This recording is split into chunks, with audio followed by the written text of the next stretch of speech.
welcome to everyone. I'll begin by acknowledging the traditional owners of the land on which where I'm meeting today. We're all meeting, I think, from different parts of New South Wales.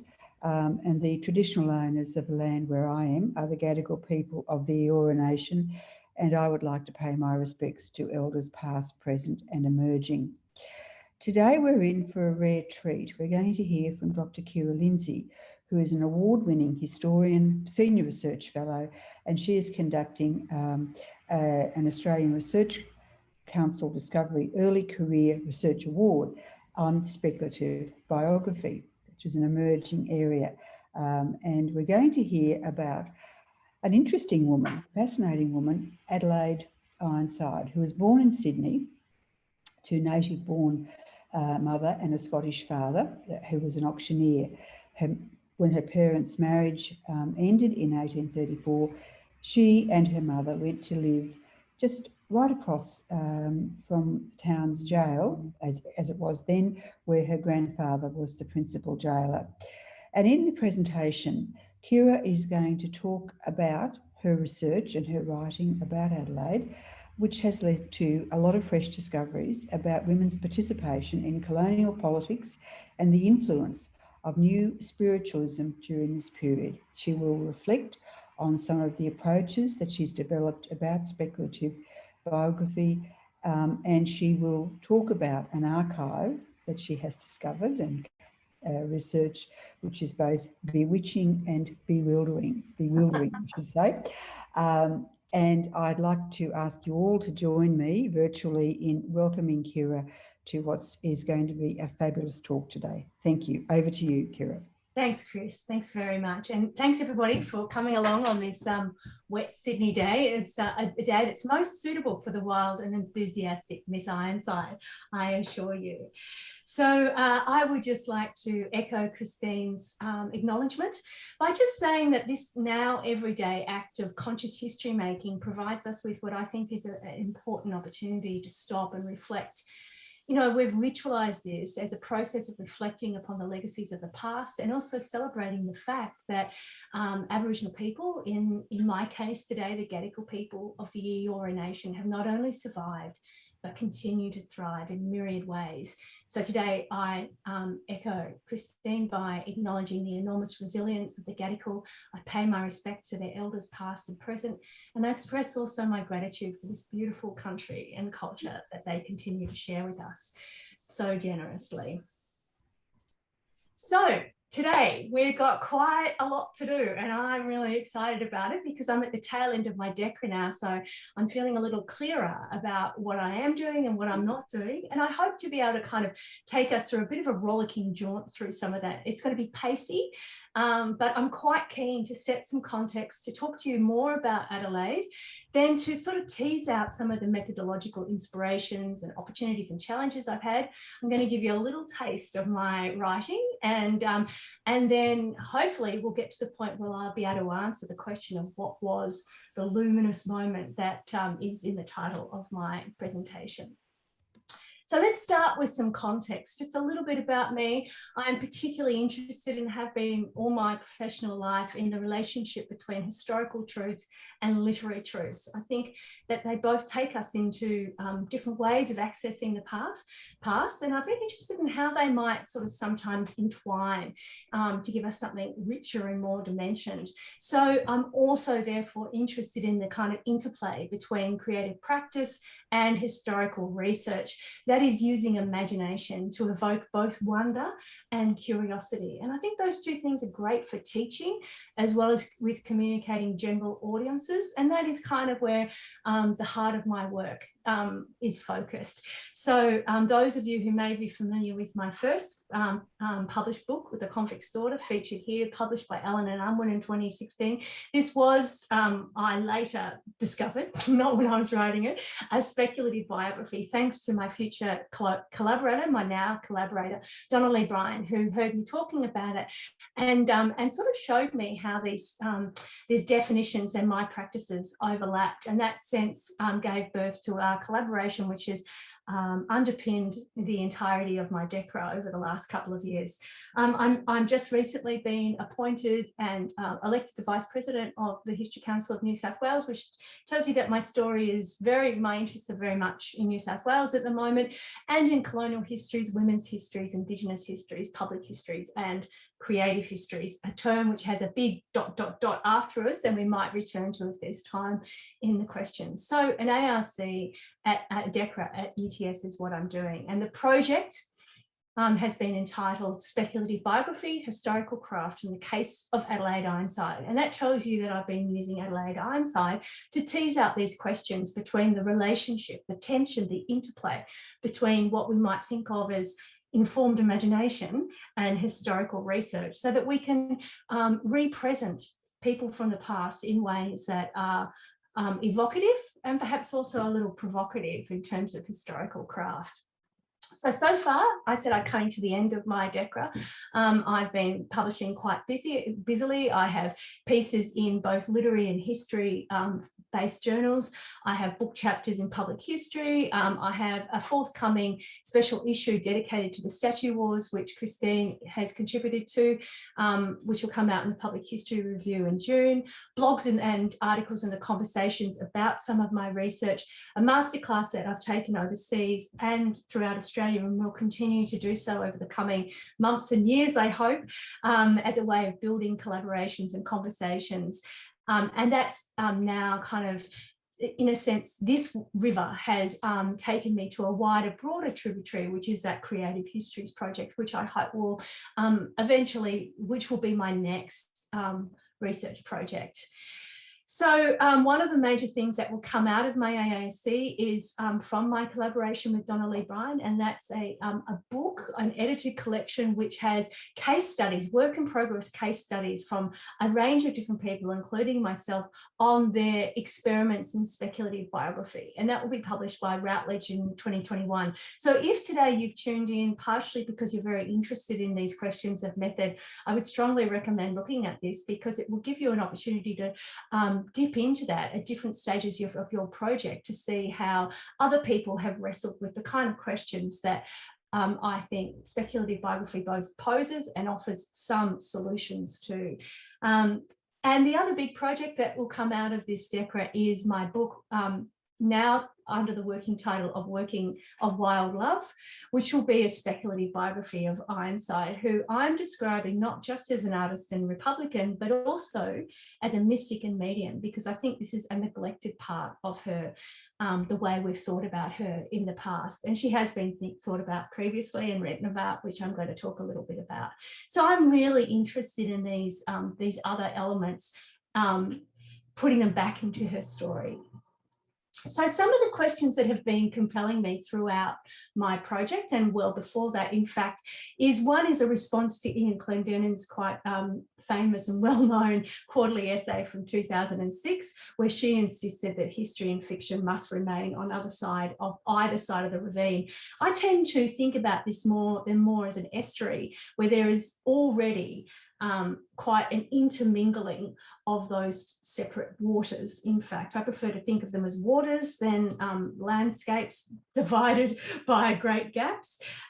So that already puts me in a sort of contentious place within the history discipline, and I acknowledge that now. And also that for those of you who are more positivist or empirical in your taste, that you might find what I say quite destabilizing. And I welcome, I'm sorry if that's the case, but I also welcome the opportunity to be in a conversation with you, and acknowledge also that some projects and subjects and sources are more appropriate for this kind of experimental work and others are not.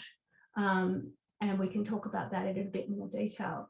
One of the other questions that has really been tickling away for me for a long time is the relationship between style and subject, poetics and historical vision, which Peter Cochrane has discussed before. I'm interested in this idea of attuning, how by very careful attunement to our subjects and sources over a period of time, we can find perhaps a poetics that is distinctive to them and that allows us to tell their story in a way that is really grounded in their granular details and therefore has its own power and authority. And I hope to give you a little taste of where I am with that process, and you can judge for yourself whether you think the poetics match the subject and sources and style and vision. So I do sort of tend to think that some subjects and sources demand more flexible and capacious approaches, particularly, and this is an area that is appropriate to this subject, if they are non-human subjects and sources.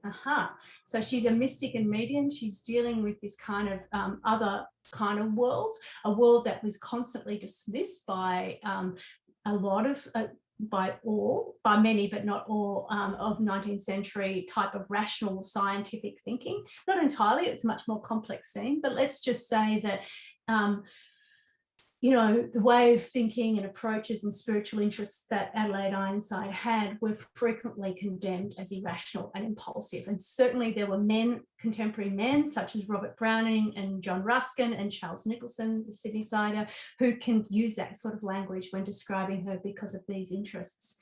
So another question that shapes my work is this question of how do we or can we show our workings in discrete ways that honour our contract to the reader to tell them a true story, but also our artistic obligations to tell that story well.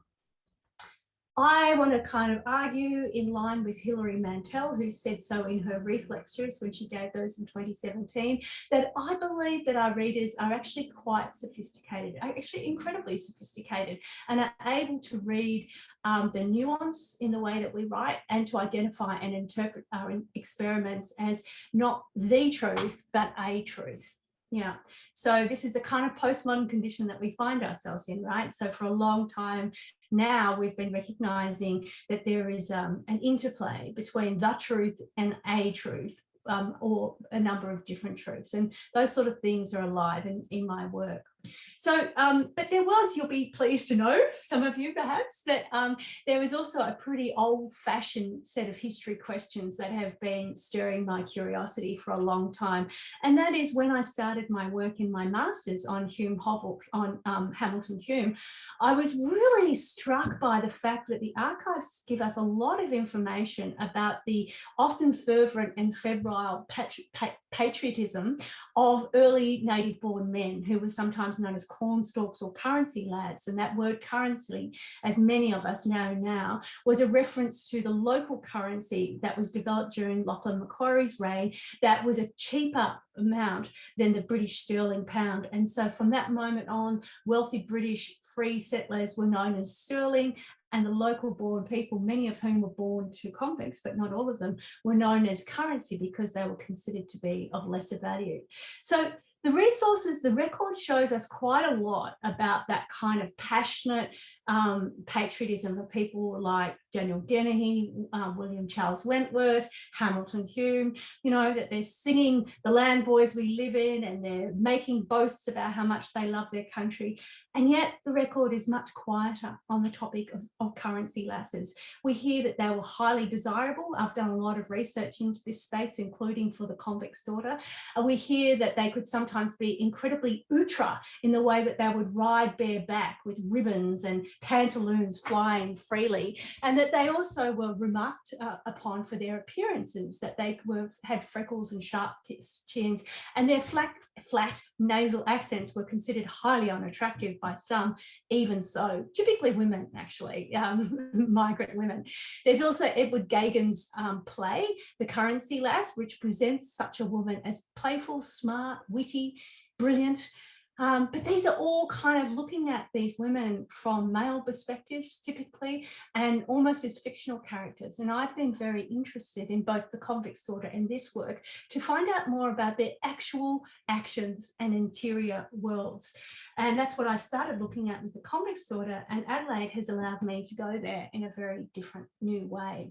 So let's crack on with who is Adelaide Ironside.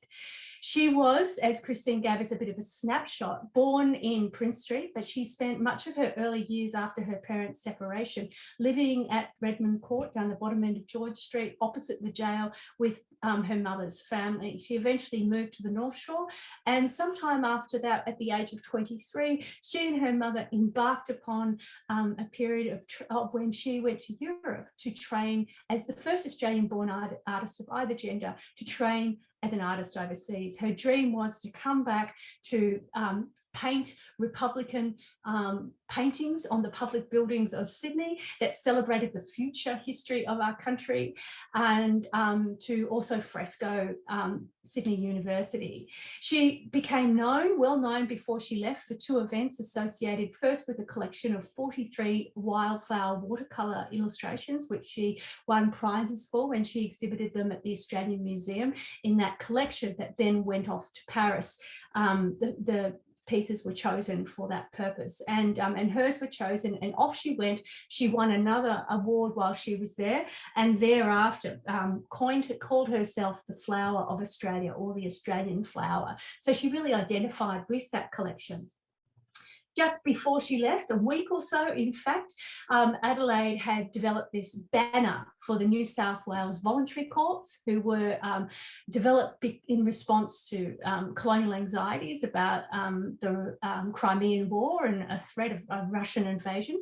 And so she produced a banner for them, the colours for the corps, if you like. And she presented that on a wind-blasted hill of the Outer Domain on the edge of near Woolloomooloo Bay, and when she did so, she described herself as a devoted daughter of her native land who would go and do these things so that she could return and make that contribution. It was a 11 years that she spent in the UK and Rome, what she called her pilgrimage of art, and she produced a painting of that name. These are things that have been covered in other biographical discussions about her, including a book that was published, a kind of coffee table book that gives a lot of attention to her art in the 1980s. While she was overseas, Adelaide made extraordinary connections with all sorts of eminent Victorians, from John Ruskin to Charles Eastlake, who was the president of the RIA, and the first director of the National Gallery, with both of the Brownings, with Sir James Clark, who was then Queen Victoria's physician, but had also been the man who attended to John Keats as he lay dying of tuberculosis in Rome, which is actually how she also died in Rome in 1867, just as she and her mother were preparing to return home to New South Wales so she could embark upon her great ambitions. She died in Rome, and then her mother returned to London with her daughter's embalmed remains, left her in a catacomb with the hope of getting the money to have the subscriptions, to have her daughter's wildflowers published in a folio, so that with that money and her daughter's legacy secured, she could return Adelaide to Sydney and bury her in her among her wildflowers. Alas, when the publisher went bankrupt, Martha also quickly succumbed to tuberculosis and died in London, which is where the two women are now buried in the West Norwood Cemetery. So neither woman got to return home, and certainly not to realise their vision. Nonetheless, by the late 19th century, as her works returned home, there were occasional exhibitions, and many over the years have been these sort of episodic attempts to commemorate Adelaide, to have her work exhibited, to try and make sense of her work, because it is quite intellectual and challenging and various in many ways, but to try and place her somehow. And we might situate those attempts, at least some of their early ones, with a kind of late 19th century, if we like, even Victorian memory culture that was all about creating heroes, and therefore couldn't really find a way to recognise her as a heroine of that time. But arguments have since certainly been made around that. So I just want to take you quickly through what actually remains. We have what I think is an extraordinary archive of colonial women, snippets, whispers, glimpses, possibilities. Featured here is Adelaide's grandmother, who was a convict transported for forgery in 1810. And if you look closely at this image, you'll see she has a brown and a blue eye. her mother Martha, Adelaide's mother Martha, who was also native born in 1814, and so devoted to her daughter that she, travelled with her, etc., etc. And in this black and white picture is all that remains of one of Adelaide's most famous paintings, which was called The Pilgrim of Art. And this painting was, after it returned to Sydney from London, was left in a sort of three-sided shed associated with the art gallery, where it deteriorated beyond repair. So I see this as a kind of, without making accusations of anyone, a kind of example of the violence of the archives and how past prejudices around women and perhaps even female artists, and perhaps also the nature of their art, is such that this was not deemed valuable enough to be cared for and preserved. So we get here a little bit of a story of how women are featuring in that late 19th century memory culture. Her work is very varied. We have here a portrait of Dennehy, which she did, which is incidentally the only portrait that we have that's in a folder, a frame, and surrounded, as you can see here, with this golden hand cut frame, which I think does much to suggest that Dennehy had, as rumours would have it, a very special place in her heart. People describe her as having an unrequited love for him, and that when he eloped with another woman called Adelaide, she thereafter chose to marry art and to go about a different path. I'm starting to come to a different perspective on that one, but I still think it's interesting. And there in the middle is Adelaide's father, the Scottish auctioneer. So you can see that we're getting these terrific glimpses inside colonial society through these images. Here is all that really remains of Adelaide's 43 wildflowers. As I said, the publisher went bankrupt and Adelaide died, and both Adelaide and Martha died around that time. And although so much of her artwork did return, there is very little other than this pamphlet that was used for the subscriptions that can tell us what these flowers were, what they look like. There are newspaper references to them that describe the vivid Titian colouring, the exquisite execution.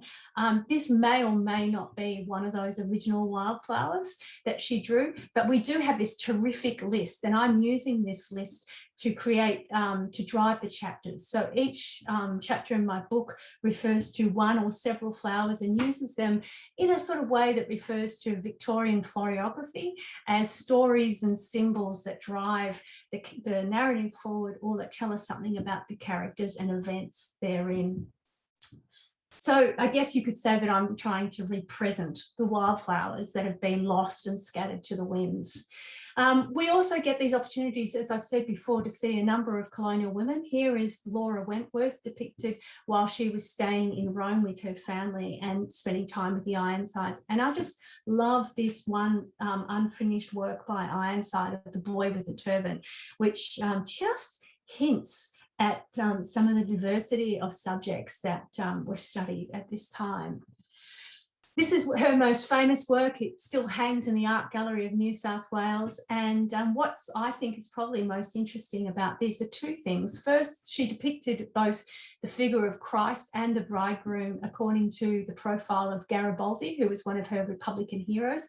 And the woman featured playing the harp in the far right corner is her best friend, Carolyn Clark, another native-born woman who did much to support and encourage her career, and in fact said that she was right behind Adelaide in hoisting the colours of her country abroad.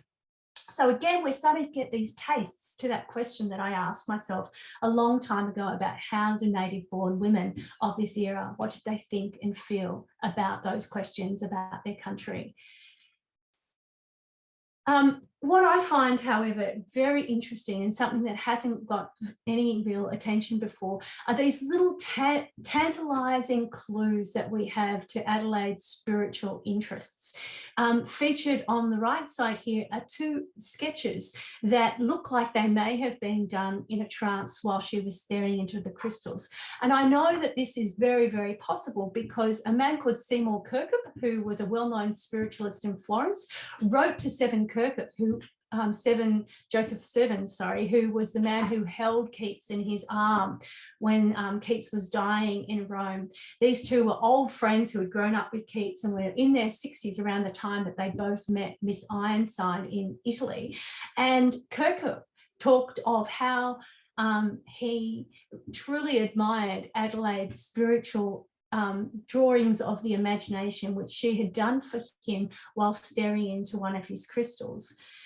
So what we're starting to see here is just these little clues and suggestions that there was a part of Adelaide that hasn't really received any biographical attention, but was nonetheless quite crucial to the way she was experienced by others, and also, I think, the way she experienced herself.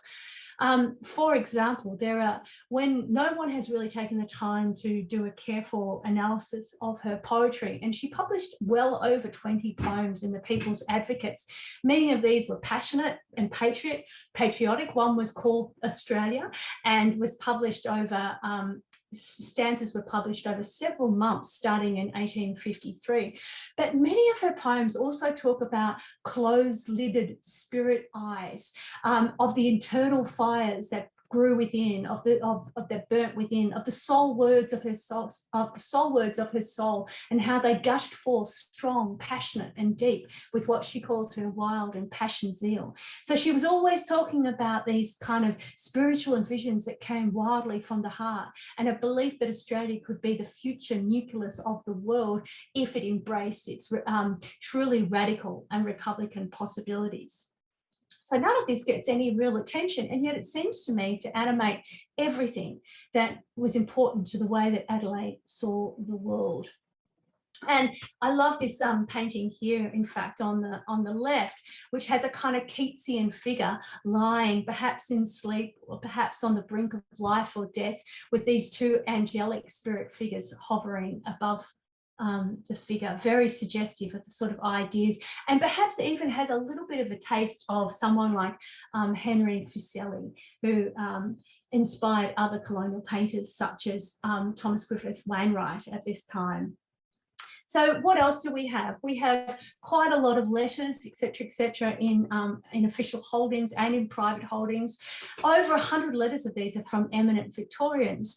And she is also referenced in other archives. So, for example, there's nothing from the Brownings to or from her in her archives, but they talk about her and very snidely. Robert Browning, whom some of you may know, was very aggressively opposed to new spiritualism, considered her wild and enthusiastic and a bit of a fraud. And in fact, when London soirees were held to host her genius, as it was described, and I'm quoting quite directly there, he was incredibly scathing about that.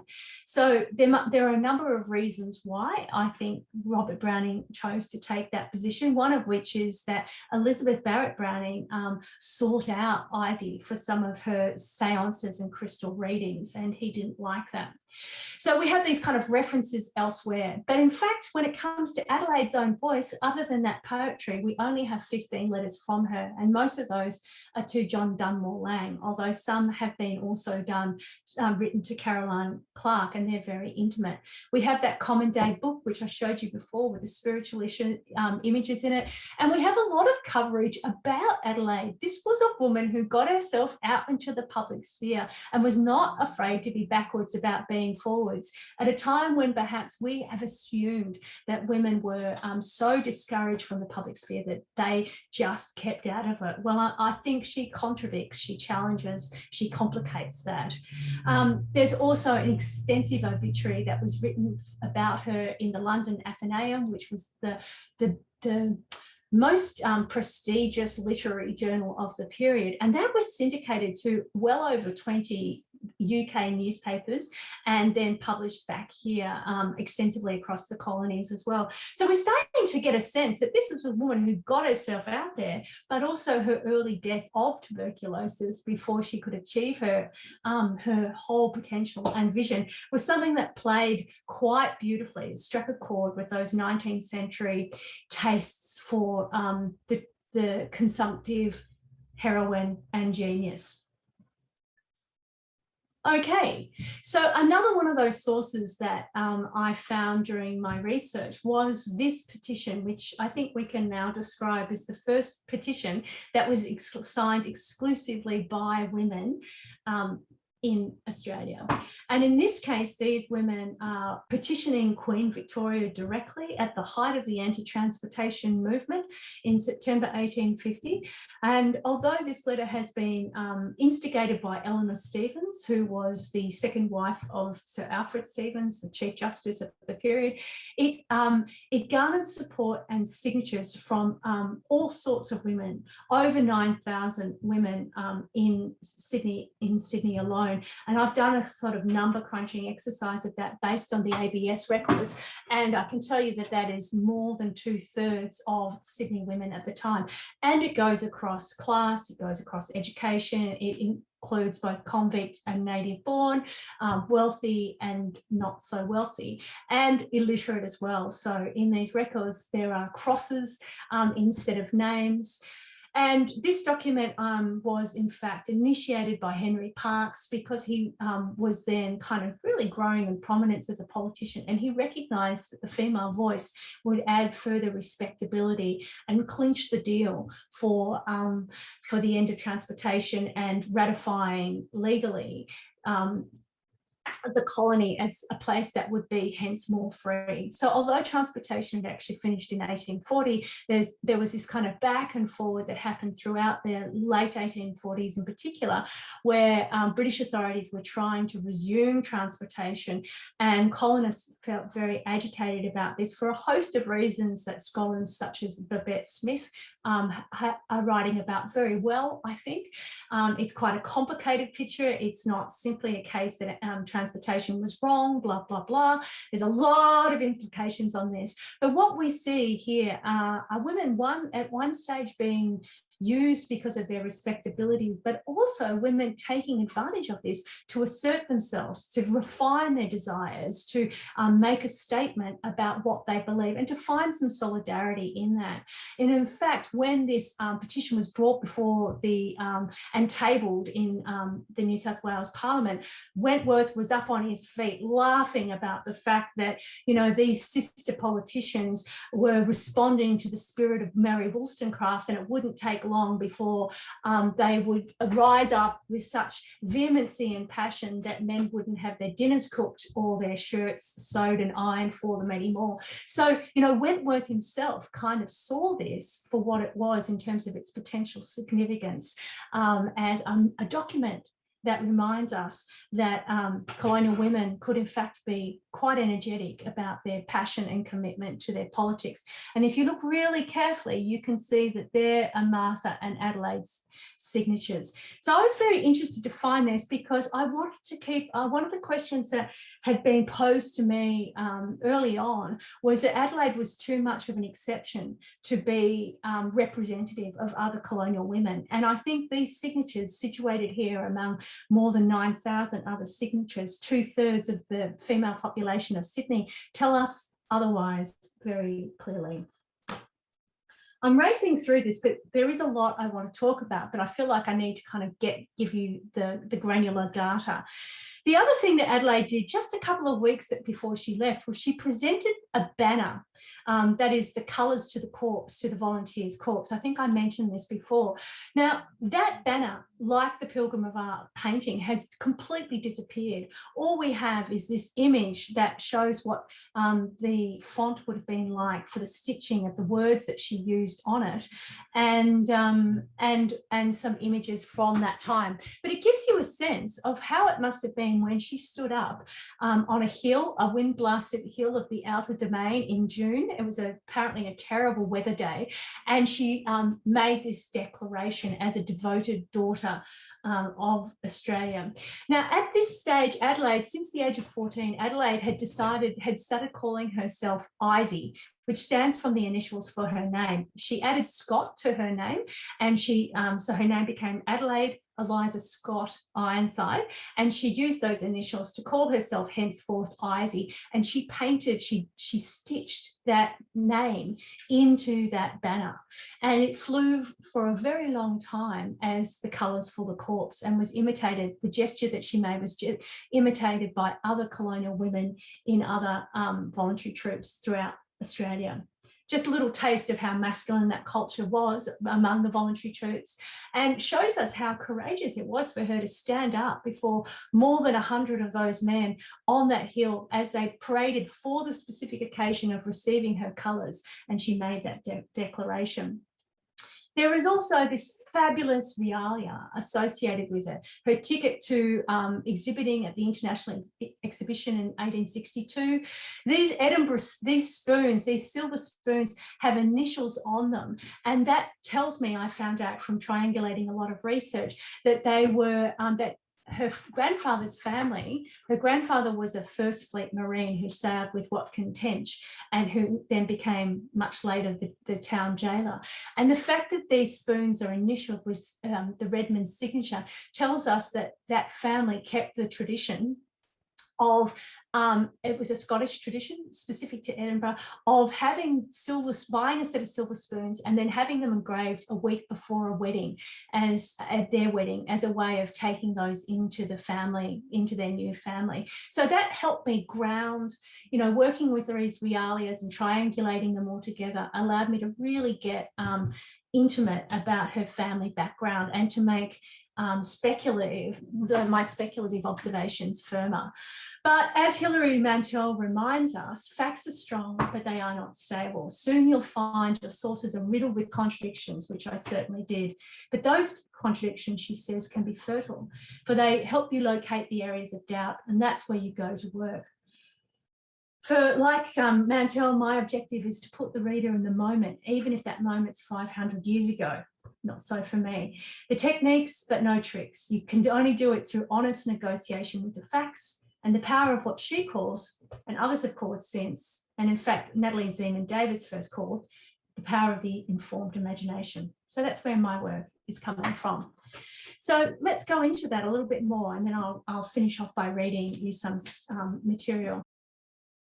Carolyn Steedman talks about history writing as a poetics of indeterminacy. Nothing ever can possibly happen as we tell it, she says. The indeterminate and speculative nature of any history account derives from the fact that it cannot have happened like this. It cannot happen as it's told here by me or anyone else. So we put wobble into our storytelling. We recognise that there's uncertainty and relativity to it, but that doesn't mean we can't tell a story. And in fact, that, I think, brings a degree of honesty to our contract with the reader. I've been also very inspired by this quote by Nell Irvin Painter from Princeton, who wrote about the amazing African-American woman Sojourner Truth. And she said, Painter said, reflecting upon working on that biography, that in order not to cede biography to subjects who had resources enough to secure educations that would allow them to leave the usual sources for the usual kind of biographies, we need to construct new biographical approaches. And that's where my work has been interested, in constructing new biographical approaches, ones that are tuned to the specificities of Adelaide, so I can create a poetics that really is tailored to her life. And to do that, I've been working with speculative biography, asking myself questions about what is speculative biography, what is speculation, how does it differ from science and arts, what does it afford, allow and resist, and what are the ethical challenges? And so this is where Donna and I have worked together, and we did so, by the time we did so, Donna had already published quite extensively in this space, including a fantastic article that she published in 2015, where she said that while all biographers locate and assimilate their biographical material, they speculate and make assumptions, and as they search for evidence to support their suppositions, overtly and openly speculative biographers such as myself are prepared to go further. While beginning with the historical evidence, she says the speculative biographer extends and supports the account generated from this evidence by, here we go, reinserting into the narrative biographical elements without which the life of the story of the subject would be incomplete. These elements can include, she says, emotional responses, thoughts and motivations, also information that is tangentially related to the life being explored, but which assists in creating a richer, complete, and therefore a more truthful life story. But it is never that speculation based on baseless supposition. So I was really interested in my work to think about this in terms of the idea coined by Anne Courtois and John Docker about history's doubleness, that history is always influenced by scientific impulse and artistic impulses, that these are entwined and contested, but that's what makes history and biography analytical and imaginative, inventive, and self-transforming. And I see myself as wanting to work in that space of seeing how history can be inventive. So I drew in one of my chapters in the speculative book for Routledge upon this recent study of scientific speculation by Peter Einstein. I'm actually not going to dwell on this now because I can see time running out, but I guess the key point is that for Einstein, scientific speculation is absolutely necessary in itself. It's based on the evidence, but it doesn't have to be proved to be valuable because sometimes certainty and proof is just not possible. But nonetheless, speculation can advance our thinking in really important ways.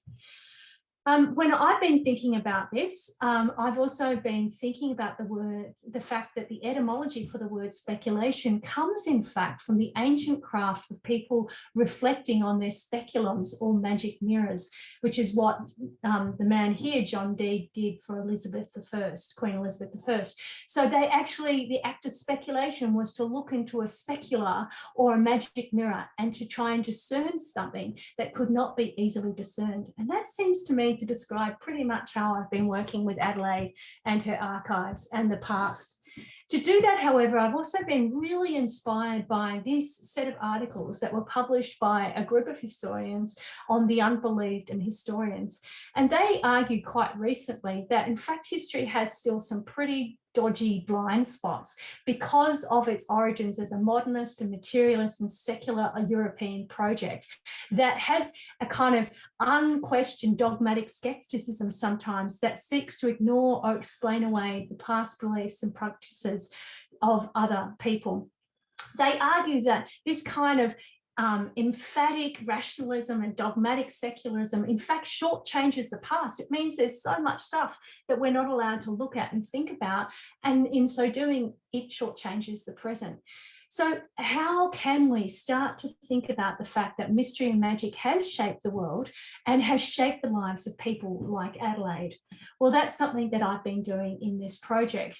And part of it, they argue, is to recover a true skepticism that existed in the pre-Enlightenment era and that was more open, was truly skeptical to all forms of knowledge, including what they refer to as extraordinary knowledge. And to do that, I think we have to assume that the unbelieved may have existed and treat it as having something of its own reality.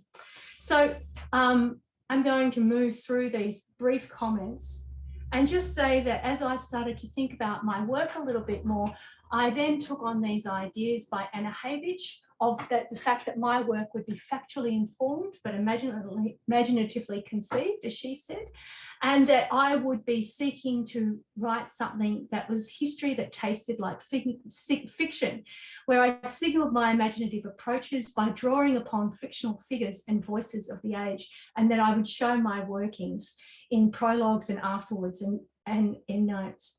So I'm now going to read you just a tiny little excerpt from my new book, and you can perhaps tell me in the chat notes afterwards if you have a sense of where perhaps I might be drawing my inspiration from a fictional figure from.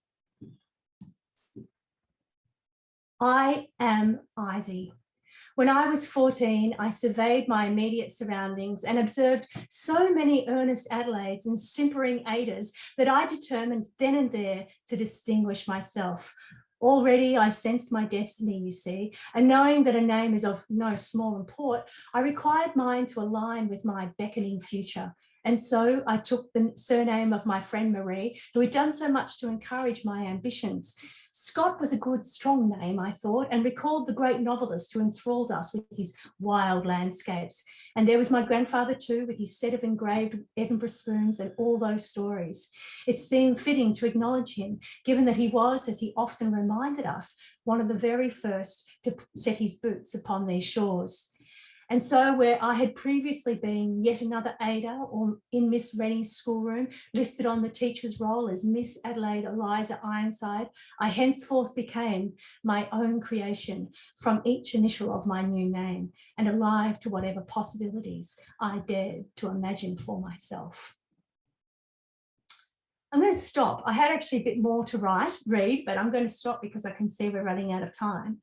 And the final slide, I'm going to just quickly say that this notion of the luminous moment was one that Daniel Dennehy's 1880s biographer used to describe that moment of colonial passion and republicanism that happened in the 1840s and 50s, and that united people like Dennehy and Dr. Lang and Adelaide.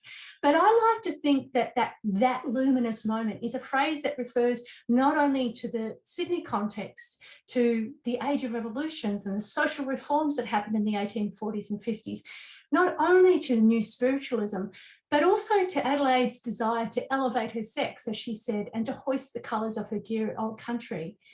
Perhaps also this idea of a luminous moment might be used to describe the way that her interior world shaped the experience that she had in her actual life.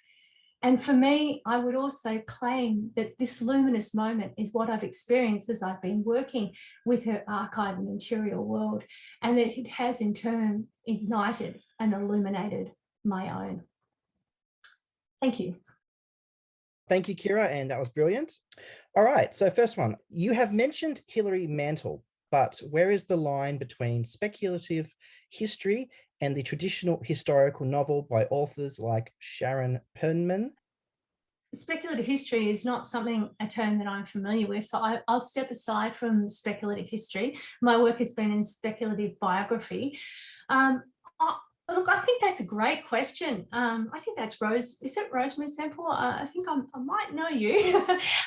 But look, I think that's a really great question, and it shifts per person. And I think what I've tried to do with my work is, on one level, hold true to the idea that Mantel says of do no harms to the sources, but we don't do any harm, we use them accurately as much as we can, but we don't make things up. So Stuart McIntyre also nicely says, historians make history, fictional writers make them up. And I think I'm working in that space, kind of in between that I am making history. I mean, I am working with the archives very solidly. I know when Adelaide decided to change her name, I know a little bit of how and why. And I think I can advance something like that with a degree of fictional flair, I hope, but in a way that's not a lie. So I think that's what how I would see it. I think it involves quite a granular and attuned relationship with the archives. Now, fictional writers also do that, but they take the license to invent perhaps sometimes people and events that didn't happen, and I'm not doing that. Does your research look at the relationship between Adelaide and the Pope of Rome when she was there? He allowed her to paint all the masters. Yes, great question. Thanks, Louise. Yes, I haven't got to writing about the Italian part of her voyage yet, but it's very interesting because, she was an acolyte of Dr. John Dunmore Lang, who was pretty feral in his attitudes to Irish papists, as he called them in the colony, and part of her reverence for Garibaldi was his conversion from Catholicism, if you like. He became a kind of Protestant lightning rod, a heroic hero for Protestant Europe.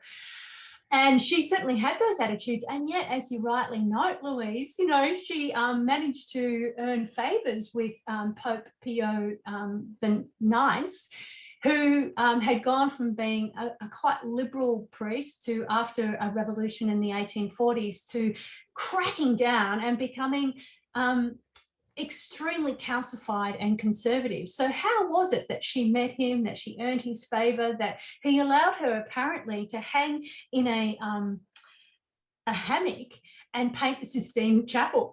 How did these things happen? She was one of the very few artists, let alone female artists, to be given access to a group of reclusive monks so that she could paint and paint the fresco in the art of fresco. So yeah, I'm definitely going to be looking at those things in a lot more detail. And so far I've found that there was an English consul who liaised between British and Italian authorities, and his mother was converted to Catholicism. So there was actually a very active movement by Roman Catholics at the time to try and convert Protestant women, and I think that underpins a lot of it. Well, I have a question, so if you don't mind me asking it, actually. Why do you think Adelaide's interests in mysticism have been ignored by historians and her biographers? What do you think, Philip? I'm assuming it's a bit of a quirky little hobby that's what people thought. It was a quirky little hobby. Right. Well, I mean, I guess the reason why I included those quotes from the historians of the unbelieved is because they argue that it's actually part of a much broader political culture that still underpins the discipline of history and I would say biography. So, they talk about a disciplinary-wide blind spot that means that history is a kind of rational, materialist, modernist, secular project, and that it just, when we're doing history, we seem to need to prove certainties and prove opinions, and so it is it's uncomfortable with the spiritual and the mystical. But the problem with that is that so many of the things that we want to write about and the people that we want to write about had profound experiences in this space. How can we write about anything that happens in Aboriginal Australia? How can we write about Indian revolts that were apparently initiated by spiritual forces? How can we take seriously Adelaide's life, not patronise her, not deny those things? How can we actually respect her and her experiences if, we allow history to dictate us and on those terms of dogmatic secularism? So I would say that I think you're absolutely right, that the reasons that those things have been dismissed is because people have culturally, unquestionably accepted historical work as something that is secular, modernist, materialistic, and I would argue that, and along with those other historians, that as long as you're doing that, you're shortchanging us. You're shortchanging those people in the past. You're just cutting out huge swathes of their lives and their experiences and what actually happened to them. Yeah. So in fact, there is now a number of people, particularly in England, who are writing quite a lot about spiritualist practices in ways that are much more open and flexible and receptive. But I'm trying to get inside Adelaide. And to do that, I need to acknowledge the import that it had on her poetry and life. Do you speculate about possible or probable relationships between people? For example, Adelaide and Daniel Dennehy. Do you write it as something that happened or possibly happened? Yeah, great. I've been thinking such a lot about that sort of stuff. And when I wrote a whole manuscript of Wild Love, 120,000 words. And when I was doing that, I was in that first draft, I was being very careful. I was saying, this might have happened, this might have happened. And I just felt at the end of that manuscript that while I'd been very careful, I hadn't honoured the narrative drive. I hadn't I hadn't really made it an accessible, pleasant pleasurable piece of work. So I'm now starting again with something that is much more in that first person narrative voice. And I'm going to signal my speculation. I'm going to make decisions to advance the plot. And then I'm going to decide why and how I made those decisions and discuss that in chapter notes at the end of the book. So I have decided, in fact, that I don't think that there was a romantic relationship or even an unrequited love in the way that we might think about it. I think she saw him, as she said in one of her poems, as a soul-to-soul allied.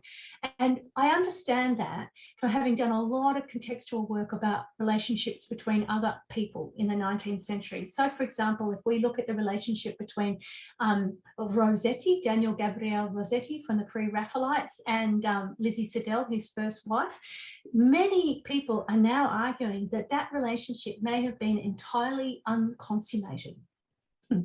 And that even though they were married, it was an unconsummated relationship because it was shaped by this kind of Victorian sensibility for high-minded, elevated, non-corporal love.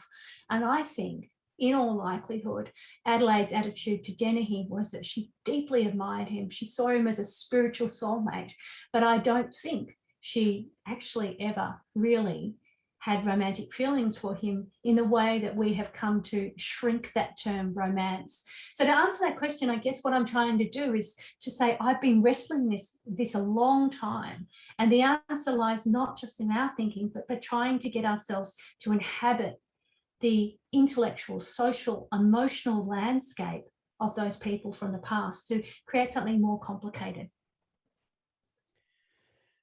All right, many thanks, Kiera, for presenting your talk today. We really do appreciate it. And thank you to our audience for attending today. Did you want to end on some final words? Just to say thanks very much to the Royal Australian Historical Society for hosting me, and to those of you who came along. And if any of you would like to contact me, I'm at UTS, but not for much longer. But I also have a website, so you can find my email there and get in touch with me that way. And I'm developing a new big project on creative histories.